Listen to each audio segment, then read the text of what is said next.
할렐루야. 오늘은 심령이 가난한 자는 복이 있나니 라는 제목으로 함께 하나님의 말씀을 나누도록 하겠습니다.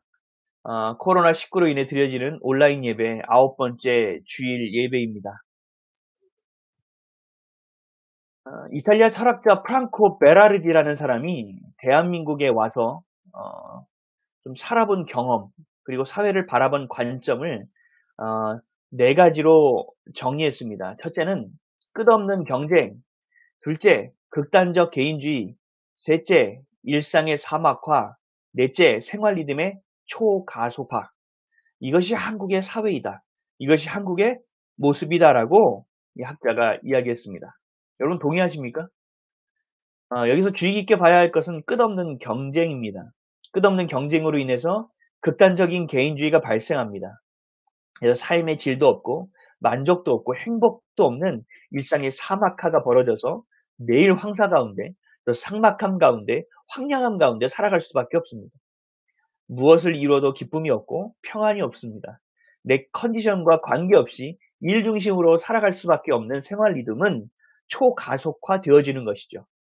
몸에 옷을 맞추는 것이 아니라 옷에 몸을 맞춰야 되는 아주 웃픈 인생이 되어가는 것이 한국 사회다라고 이탈리아의 철학자가 우리 한국 사회를 바라본 관점을 이야기했습니다. 여러분은 어떠십니까? 맞습니까? 제가 대학에서 강의할 때 학생들에게 물어봤습니다. 오늘을 살아가게 해주는 나의 힘, 삶의 행복은 어디 있는가? 근데 대부분의 학생이 뭐라고 발표했냐면요. 치맥이라고 대답했습니다. 맛있겠죠?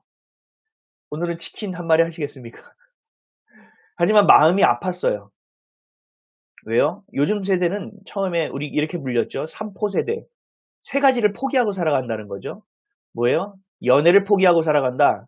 결혼을 포기하고 살아간다. 출산을 포기하고 살아간다. 왜요? 경제적으로 너무 어려우니까. 경쟁이 너무 치열하니까. 아직도 준비되지 않았다라는 거죠. 30이 훨씬 넘었음에도 불구하고 나 아직 결혼할 수준이 되지 않는다. 또 그 이후에는 3포에서 더 올라갑니다. 2포가 추가됐죠. 5포 세대가 되었습니다. 뭡니까? 연애와 결혼과 출산을 포기하는 것에서 끝나는 것이 아니라 내 집을 장만하는 것을 포기하고 인간관계를 포기한다. 왜요?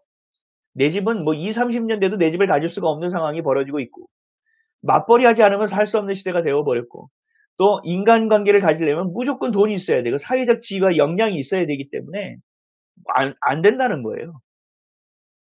꿈도 소망도 없이 행복도 없이 살아가는 세대.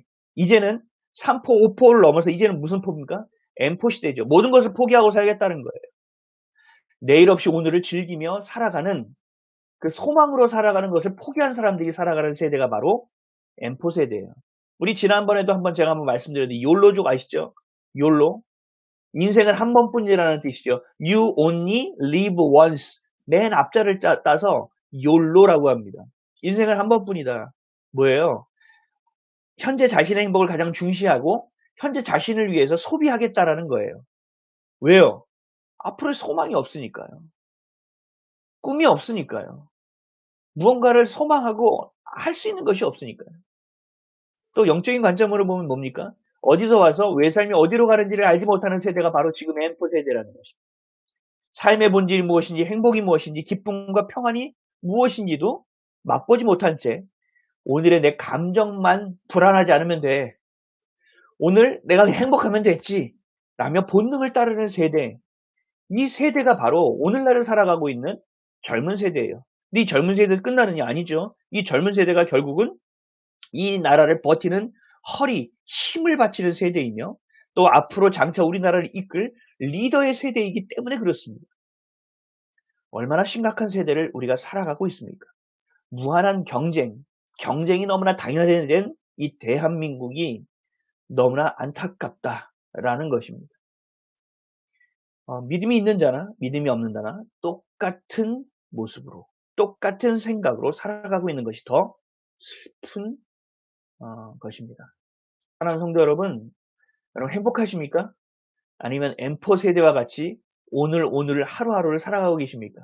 아니면 끝없는 경쟁 사회 속에서 살아남기 위해서 오늘도 견디고 버티며 살아가고 있습니까? 경쟁이라는 걸 한번 생각해 봤어요. 경쟁을 하며 살아가는 것은 당연한 것일까? 아닐까? 블루오션, 레드오션이라는 것 자체가, 그 말 자체가, 정의 자체가 바로 경쟁의 시대를 정의하고 있는 것은 아닐까? 세상은요, 우리의 행복에 전혀 관심이 없습니다. 살아남는 자에 대한 관심이 있습니다. 살아남는 자들이 이뤄가는 것이 역사이지 않습니까? 어떻게 하면 살아남을 수 있을지에 대한 관심만이 넘쳐나는 거예요. 또 한편에서는 본능을 채워주기 위한 것을 계속 만들어내요. 그리고 또 한편에서는 그 본능을 소비하는 인생만 넘쳐납니다. 과학이 발달하면요, 인생의 삶의 질을 좋게 하고 행복하게 해준다고요? 아니요. 천만에요. 편리하게 해주기는 합니다. 하지만 그 과학의 발달로 인하여 우리의 본능을 채워주기 위하고 자신들의 이익을 얻기 위한 것을 하는 것이고, 우리의 본능은 그 더 좋은 것을 빨리 사서 소비하기 위한 것만 넘쳐나는 것이 인생이라는 거죠. 어떻게 보면 지금 젊은 세대를 살아가고 있는 욜로족들과 다름없는 인생을 살아가고 있는 또 다른 욜로족의 모습으로 살아가고 있는 것이 우리 기성세대, 부모 세대의 모습이 아닐까. 그래서 우리는 아직도 경쟁이라는 것을 벗어나지 못하고 살아가지 않는다. 어디서 와서 왜 살며 어디로 가는지에 대한 본질을 생각하는 것이 아니라 당장을 버티고 견디며 살아가는 것에 너무 집중하고 살아가는 것은 아닐까. 그렇다면 이 경쟁이라는 것은 무엇을 위한 경쟁입니까? 생존입니까? 하나님을 주님이라고 믿고 살아가는 그리스도인들과 세상의 소유를 가장 큰 가치로 살아가고 있는 세상 사람들과 우리가 구별되는 점이 있습니까? 이 땅에 살아가는 이상 어쩔 수 없다고요? 그럴 수도 있습니다. 살아남아야죠. 잘 살아야죠. 그래야 우리 교회 헌금할 수도 있고 자녀를 먹일 수 있고 또 복지재단도 말 수 있고 선교도 할 수 있고 또 다음을 준비하며 살아갈 수 있겠죠. 최선을 다해야 되겠죠. 하지만 무엇을 위한, 무엇을 향한 열심이고 경쟁인지를 우리는 알아야 합니다. 내가 누구인지, 이 땅을 살아가는 이유는 무엇인지를 알아야 하는 거예요. 제가 전도사 생활을 시작할 때 소위 말하는 그 제일 큰 교회이죠. 거기는 전도사 시험을 보는데요. 그냥 일반 대기업에서 보는 어떤 공채 시험과 같은 일을 봅니다. 그래서 총 지금은 5차까지 늘어났다는데 저 때는 4차 시험까지 있었어요. 1차는 필기 시험을 봐야 됩니다. 구약과 신약과 또 이제 신학에 대한 필기 시험을 봐야 됩니다. 또 그것이 붙으면 악기를 연주할 수 있어야 됩니다. 찬양하면서. 그리고 찬양을 캐스터네츠로 박자를 맞출 수 있어야 돼요. 또 찬양을 지휘할 수 있어야 되고요. 또 찬양을 계명을 따라서 불러낼 수 있어야 돼요. 그리고 영어 면접이 있습니다. 그게 2차 시험이에요. 3차 시험은 기도원으로 다 올라가서 거기서 일주일 동안 금식하면서 서로 간의 역할을 바꿔서 해보고 또 제비뽑기를 해서 여기는 개업하는 회사, 여기는 돌잔치 해서 그 즉시에 설교를 할 준비가 되어 있는가, 그런 시험을 봐요. 일주일 동안 우리 금식하면서 또 밤에는 산기도 하고 아침에는 또 새벽기도 하고 예배를 다 참석하고 예배를 다 진행하면서 거기서 끝나는 것이 아니죠. 또 그 안에서 나중에는 체육대회 같은 걸 또 해요. 그래서 운동을 시켜봐서 그 사람이 진짜 이타적인 인간인가 개인주의적인 인간인가 또 끈기가 있는가를 오래 달리기부터 시작해서 모든 체력적인 검정을 다 합니다. 5차까지 있는 거네요. 그리고 그 다음에 어떻게 하냐, 끝나지 않아요. 다시 교회로 다 모입니다. 그래서 새벽 기도를 특세처럼 가야 돼요. 근데 3시 반에 가야 돼요. 그 정도로 치열합니다. 가서 거기서 예배를 또 드리고 또 각 교구별로 들어가서 그 교구마다 기도처가 있거든요. 그 예배에 가서 목사님들이 어떻게 일하시는지를 보고 또 거기서 갑자기 너 설교해. 그럼 또 설교할 수 있어야 돼요. 그리고 또 소그룹으로 나눠서 토의를 시킵니다. 토론, 논쟁을 시킵니다. 또 그것을 보고 또 채점합니다. 태도와 품행까지도 다 보는 거죠. 그 사람의 사고를 보는 거죠. 여러분, 이게 제가 말을 이렇게 짧게 설명해서 그렇지 이게 얼마나 치열한지 몰라요. 그래서 그 함께 있는 그 상황 가운데 굉장히 치열해요. 처음에는 뭐 몇 명이 시작했죠. 한 50명이 시작했다가 40명으로 줄었다가 30명으로. 이게 뭔가 굉장히 어떻게 보면 되게 각박해져요, 마음이. 그래서 다들 무슨 마음을 가지고 있냐면 서로가 경쟁자로 생각합니다. 근데 어느 날 제가 이렇게 생각해 봤죠. 이들은 왜 이렇게 너무 심각하게 이 전도사 채용에 임하는 건 아닌가? 아니면 내가 너무 아니란가? 나도 경쟁을 해야 되나? 라고 생각했더니 이런 마음을 주셨어요. 경쟁이긴 경쟁이지. 근데 이건 경쟁이 중요한 것이 아니라 서로 간이 동역자다. 결국은 이 교회에 합격을 하든지 그렇지 않든지 결국은 하나님의 나라를 위하여 일하는 자들, 사명자로서 주의 종으로서 부름받는 자들이기 때문에 그렇게 살아가는 존재가 아니냐. 그때부터 제 마음이 달라지기 시작했어요. 그래서 퍼주기 시작하고 도와주기 시작하고 대신해주기 시작하고 그랬더니 하여튼 놀라운 결과가 일어난 거죠. 무엇을 향한 열심이냐? 무엇을 향한 경쟁이냐? 우리가 하나님의 마음을 알지 못한다면 하나님이 이 땅을 우리에게 살아가게 하시는 그 이유, 그 경쟁 가운데 우리를 놓아주신 이유를 알지 못하게 된다면 우리는 거룩함을 상실합니다. 구별됨을 상실하게 되면 하나님의 일을 할 수 있는 자가 되지 않습니다. 사명자가 되는 게 아니죠. 전도사와 목사로서 살아가도 사명자가 아니에요. 그냥 직장인인 거죠. 월급쟁이 지나지 않아요. 예수님이 말씀하신 8가지의 이 팔복은 그리스도인의 모습을 이야기합니다. 우리가 이 땅에서 살아갈 때 구별되는 거룩한 하나님의 자녀로서 어떻게 살아가야 하는지의 모습을 우리에게 보여주고 있다는 거죠. 그리고 그 이유를 알려주고 있습니다. 그것이 우리의 삶의 온전한 복이고 참된 기쁨이다 라는 것을 우리에게 이야기하시는 것이 바로 팔복 이 산상수훈이에요. 세상은 우리의 행복에 관심이 없지만 하나님은 우리의 행복에 모든 관심을 쏟고 계시다는 것을 여러분들이 알아야 합니다.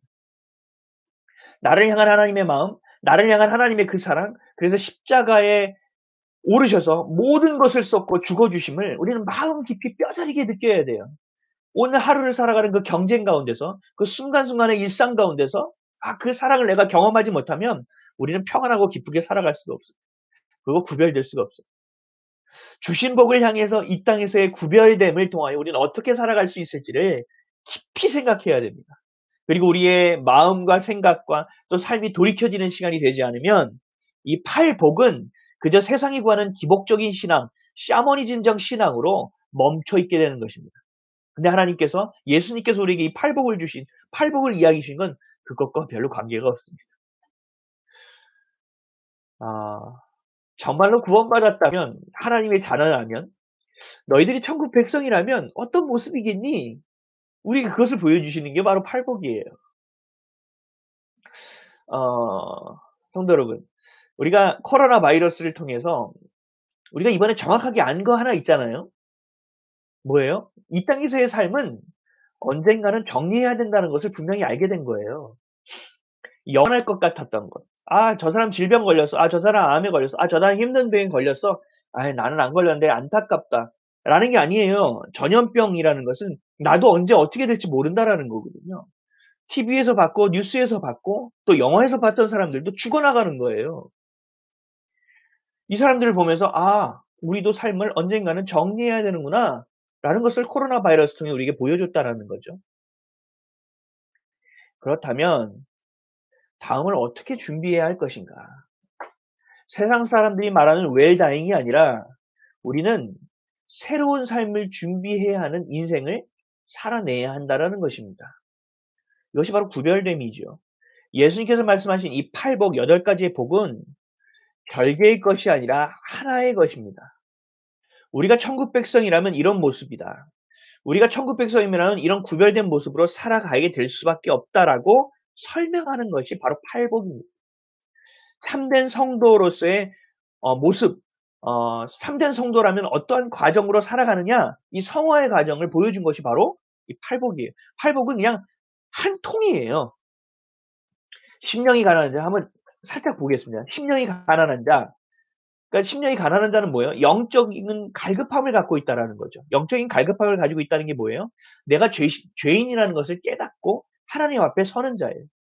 주님 없이는 내가 도저히 살 수 없다는 고백을 하는 거예요. 내가 정말 이런 경쟁 사회에서, 이런 치열한 사회에서, 나는 안 되는구나. 또 나는 넘어졌구나. 또 나는 아프구나. 도저히 내가 이겨갈 수 없는 세상이구나. 라는 것을 깨닫고 하나님 앞에 서는 자예요. 이런 자는 어떻게 됩니까? 애통할 수밖에 없죠. 그럼 애통하는 자는 뭐예요? 부르짖는 것 외에 죄인이 하나님 앞에서 할 수 있는 일이 없습니다. 그럼 애통하는 자는 어떻게 됩니까? 겸손한 사람이 되겠죠. 하나님의 성품을 닮아가는 자가 되겠죠. 그게 바로 온유해지는 거예요. 온유한 자, 이 땅에서 그리스도인으로 살아가기 위해서는 의에 줄이고 목이 마름을 경험하게 되고 하나님의 긍휼하심을 구하는 자가 되는 것입니다. 결국에는 의를 위하여 핍박받는 자, 복음으로 살아가는 자, 세상이 아닌 하나님을 사랑하는 자의 모습이 되어지는 것이죠. 이것이 바로 천국 백성의 모습입니다. 이 땅을 살아가는 하나님의 자녀됨의 모습이에요. 이것이 우리의 정체성으로 드러나게 될 우리 삶의 태도의 모습이라는 것입니다. 우리가 살아가야 될 삶의 길이라는 것입니다. 팔복은 단순히 8가지의 복을 나열해 놓은 것이 아닙니다.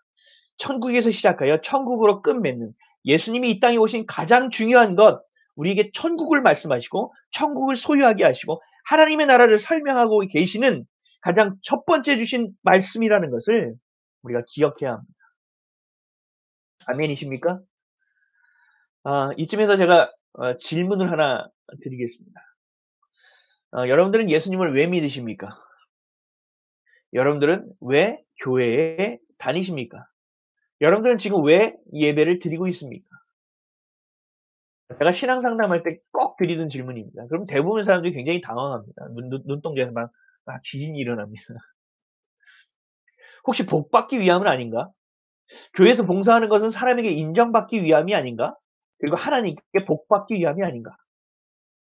세상 사람들과의 관계를 하나님과의 관계로 정의하려는 사람들이 의외로 굉장히 많습니다. 주고받는 법칙이죠. 내가 이만큼 줬으니까 너도 나 이만큼 줘야 돼. 네가 전에 나한테 이만큼 줬으니까 나도 이만큼 줄게. 하나님께 우리는 이렇게 기도해요. 주님, 제가 이만큼 했으니까 하나님도 이만큼 해주셔야 돼요. 주님, 제가 주의를 지켰으니까 주님은 내일을 지켜주셔야 돼요. 제가 하나님을 믿으니까 하나님도 나를 인도해 주셔야 돼요. 누가 성경에 이런 말씀을 기록해 놨습니까? 이렇게 신앙생활하는 사람들이 바로 예수님이 독사의 자식들이라고 욕하셨던 바리새인의 모습이에요. 율법으로 신앙생활을 하는 것입니다. 사랑하는 성도 여러분, 팔복을 통해서 우리의 믿음 신앙생활을 점검해야 합니다. 그리고 바뀌어져야 합니다. 하나님은 그런 거 원하지 않으세요. 하나님은요, 우리와의 관계를 원하십니다. 정직한 관계를 원하시고 성실한 관계를 원하십니다. 그리고 친밀함을 요구하십니다. 내가 오늘 조금 아까 어떻게 살았던 관계없이 지금 내가 당장 지금 현재 내 모든 것을 주님께 드리길 원하느냐, 모든 것이 하나님이 나의 모든 것이 되느냐, 정말 하나님 외에는 내가 살 수 없느냐, 내가 정말 주님만을 소망하며 내가 주님의 기쁨 없이 내가 살 수 없습니다라는 고백이 지금 있느냐, 주님은 이 친밀함을 요구하시고 계시다라는 거예요. 저는 여러분들의 신앙을 잘 모릅니다. 또 여러분들의 삶을 세세히 보지도 못합니다. 그리고 여러분 스스로도 잘 모를 수 있습니다. 하지만 마음을 감찰하시는 하나님은 여러분들의 마음을 알고 계십니다. 잠언 15장 3절에 이렇게 말씀하십니다. 여호와의 눈은 어디서든지 악인과 선인을 감찰하시느니라. 아멘. 또 잠언 21장 2절에도 똑같은 말씀이 있어요. 사람의 행위가 자기가 보기에는 모두 정직하여도 여호와는 마음을 감찰하시느니라. 아멘. 나는 하나님을 사랑한다고 이야기하면서 봉사를 하고 난 하나님을 사랑한다면서 기도를 하지만 그게 내가 보기에는 굉장히 정직한 모습처럼 보여지지만 하나님이 보실 때는 그렇지 않을 수 있다는 거예요. 왜요? 우리의 마음의 중심을 보시기 때문에 그렇습니다. 사무엘상 16장 7절에 이렇게 말씀하십니다.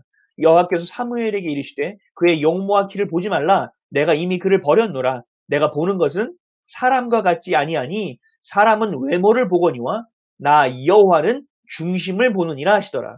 아멘. 여러분들이 지금 예배 자리 앞에 어떻게 와 앉아 계신지 모르겠습니다. 그냥 파자마를 입고 와 앉아 계시는지, 눈곱을 겨우 떼고 와서 앉아 계시는지, 아니면 예배 드릴 때 누워서 예배를 드리고 있는지, 아니면 코딱지를 박고 계시는지, 저는 잘 모릅니다. 그러나 하나님은 여러분들의 마음의 중심을 보고 계시다라는 거예요. 너희가 예배를 드리고 하자는 마음이 어디에 있느냐? 너희가 정말 나에게 있느냐? 아니면 주일 성수하는 것이 율법에 있기 때문에 하는 것이냐? 아니면 내가 복받기 위한, 하나님에게 혼나지 않기 위한 나의 하나의 조치에 불과하느냐를 주님은 보고 계시다라는 거예요. 히브리서 4장 12절에도 이렇게 말씀하십니다. 하나님의 말씀은 살아있고 활력이 있어 좌우에 날선 어떤 검보다 예리하여 혼과 영과 및 관절과 골수를 찔러 쪼개기까지 하며 또 우리의 마음의 생각과 뜻을 판단하시나니 감찰하시나니. 내가 생각할 때 내 신앙의 모습이 율법적이 아니라고 생각할 수도 있어요. 나 스스로도 철저히 나한테 속을 수도 있고 율법에 속을 수도 있어요. 아니면 지금까지 살아왔던 그 신앙의 틀에 속을 수도 있어요.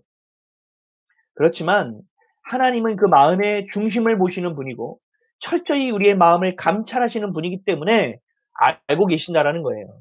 신앙이 율법에 치중한 것인지 하나님의 마음을 향하고 있는 것인지 아니면 세상의 복을 향하고 있는 것인지 그냥 하나님을 두려워서 어쩔 수 없이 하고 있는 것은 아닌지 참된 믿음인지 아닌지 주님은 알고 계시다는 거예요. 우린 잘 모르지만 그러나 반드시 알게 되는 날이 우리에게도 옵니다.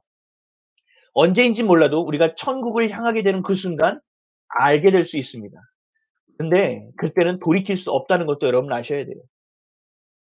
팔복은 복을 받기 위한 말씀이 아닌 우리가 이 땅에서 또 하나님의 본향을 향하여 복된 삶이 될 수 있는 길을 알려주고 있다는 것을 아셔야 합니다. 우리의 마음의 중심, 오직 그리스도로 가득 채워지기를 주님의 이름으로 간절히 축원드립니다. 그래서 그 복을 아는 자, 그리고 천국 백성 된 사람은요, 기뻐할 수 있는 거예요. 사랑하는 성도 여러분, 기쁘십니까? 아까 우리 찬양할 때 그렇게 찬양을 했는데, 여러분 기뻐하십니까? 아, 오늘은 좀 기쁜 게 없는데, 오늘은 좀 뭐 좀 해볼까? 아, 오늘은 좀 뭐 좀 볼까? 아, 오늘은 좀 뭐 좀 맛있는 거 좀 먹을까? 이건 세상 사람들이 다 생각하는 기쁨이죠. 그러나 여러분들에게 하나님의 자녀된 천국 백성으로서의 그 기쁨이 있으십니까? 오늘 본문에서 말하는 이 복은요, 헬라어로요, 마카리오스라고 합니다. 마카리오스. 복이 있다. 너 복되도다. 아, 행복하다. 기쁘다라는 뜻이에요. 마카리오스는. 심령이 가난한 자는 복이 있을 것이며, 이게 뭐예요? 심령이 가난한 자는 원어로 보면 이거예요. 심령이 가난한 자는 기뻐할 수 있다라는 거예요. 왜요? 주님을 알게 됐기 때문이에요. 천국 백성이 되었다는 것이죠. 더 이상 죄인이 아닌 하나님의 자녀를 살 수 있기 때문이며 세상의 돈과 미혹과 유혹에 매여 살아가는 것이 아니라 이제는 자유함으로 살 수 있기 때문이며 세상 사람들 안에서 경쟁 안에서 치열하게 살아가고 또 그 안에서 비교의식으로 열등감을 가지고 또 자존감이 깎이는 인생을 더 이상 살 필요가 없는 하나님의 아들이요 하나님의 딸의 모습의 정체성이 세워지기 때문이며 그것이 바로 복된 인생, 그것이 바로 기뻐하며 살아갈 수 있는 인생, 그 근원 뿌리라는 것입니다. 아멘. 하나님의 자녀, 하나님의 백성, 천국 백성으로서의 정체성, 그 존재, 특권, 권세, 권위, 이것이 우리에게 부어졌다는 것을 의미하는 거예요. 이것이 바로 성경에서 말하는 복이에요. 아멘. 이 복은요, 시편에서 아주 단순하게 잘 정의해 놨죠. 시편 1편 1절에서 3절이에요. 잘 들어보세요.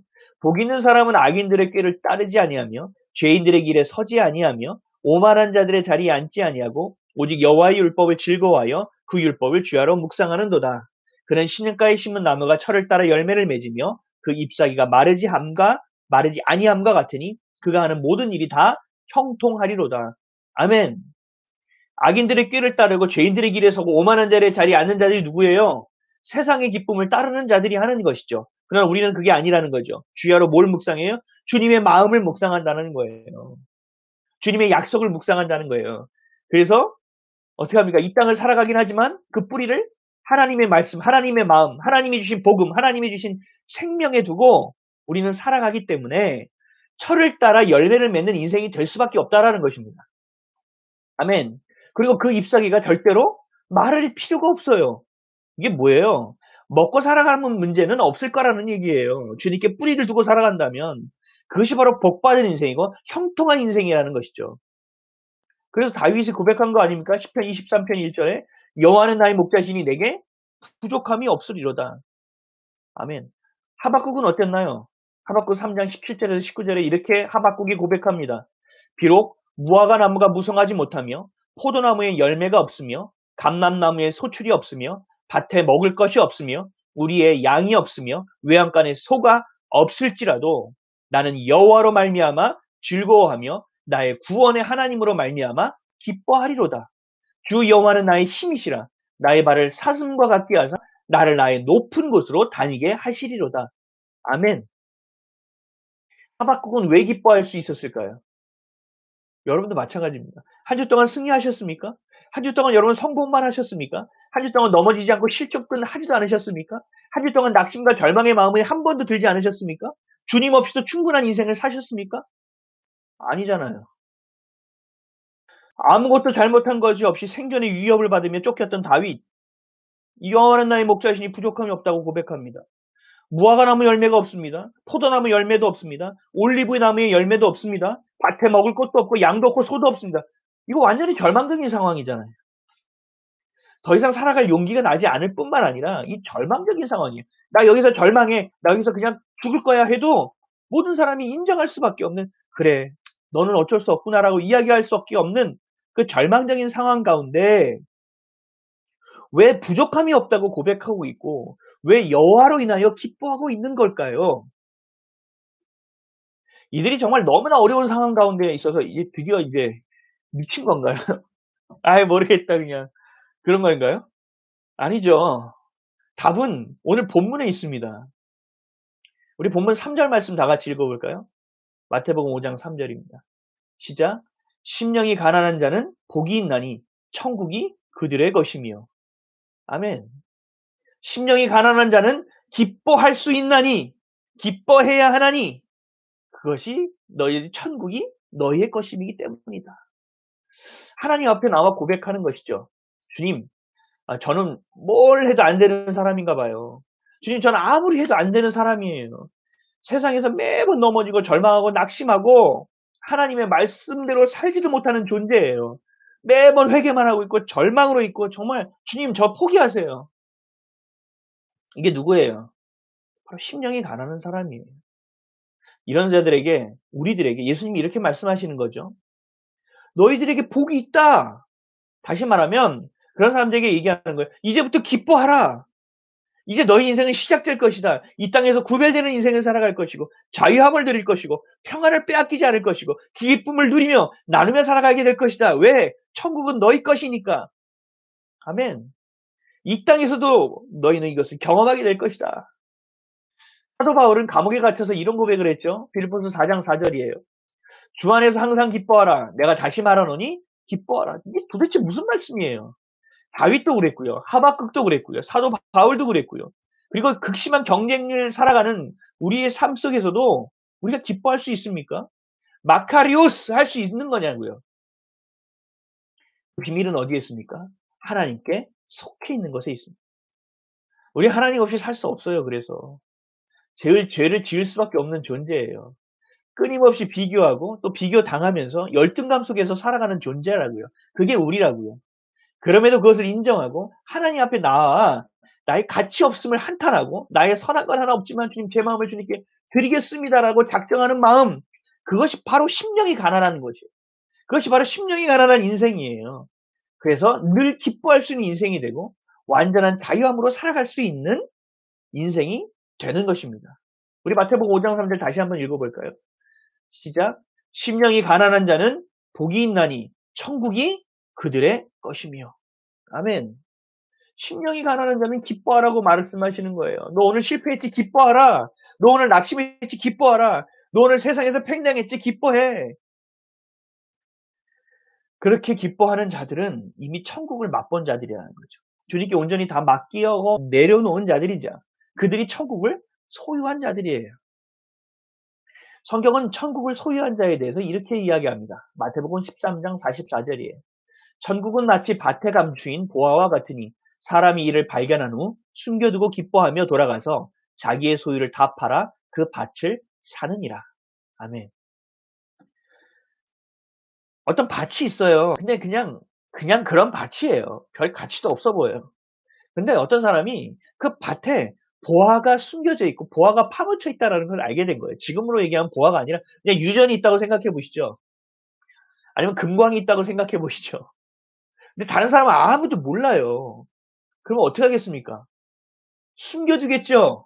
내가 본 그 클루가 뭐죠? 그 증거, 이거를 다 감추겠죠.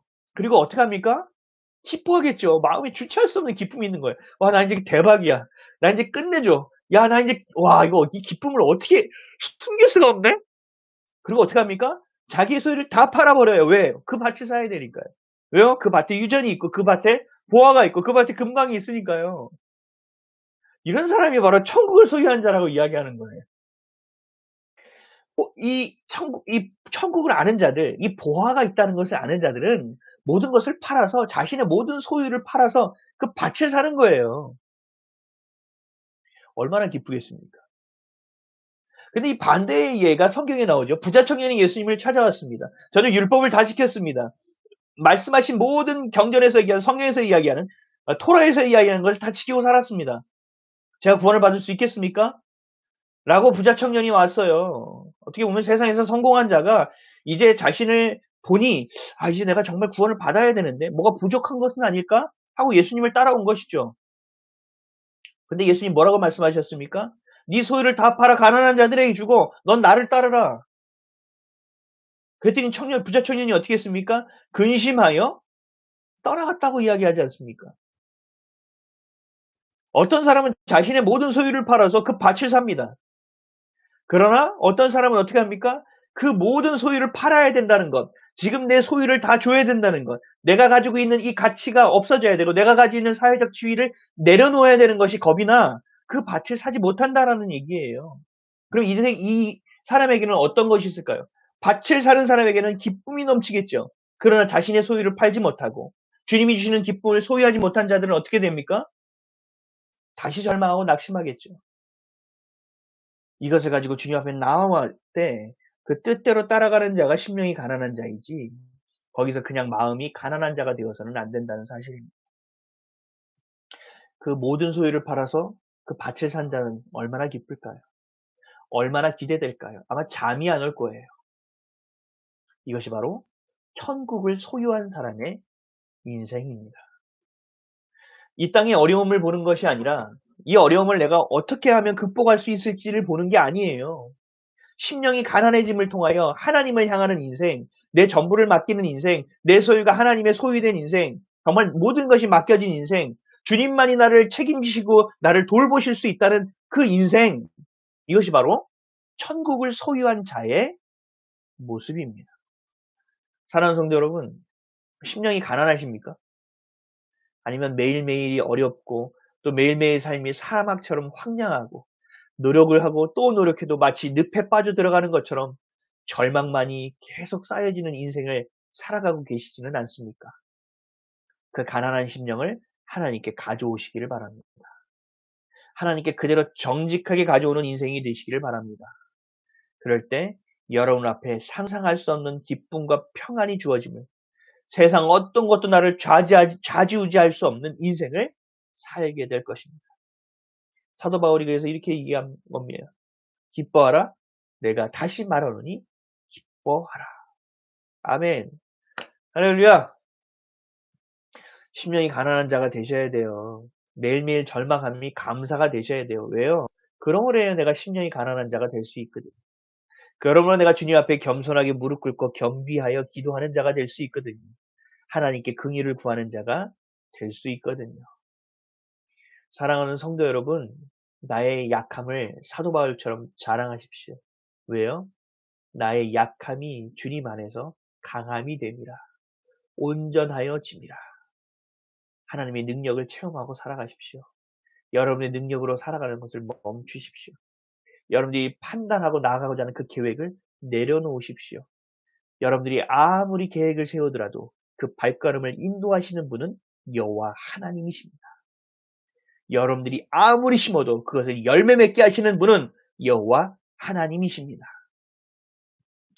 여러분들이 힘들고 어려운 것을 세상 것으로 풀지 마세요. 세상으로 가져가지 마세요. 주님의 제단 앞에, 그 기도의 자리 앞에, 여호와 하나님 앞에 모든 것을 토하듯이 쏟아놓는 그런 걸 심령이 가난한 자가 되어 기쁨을 누리고 복을 받고 천국을 소유하는 저와 여러분 되시기를 예수 그리스도의 이름으로 간절히 축원드립니다. 아멘.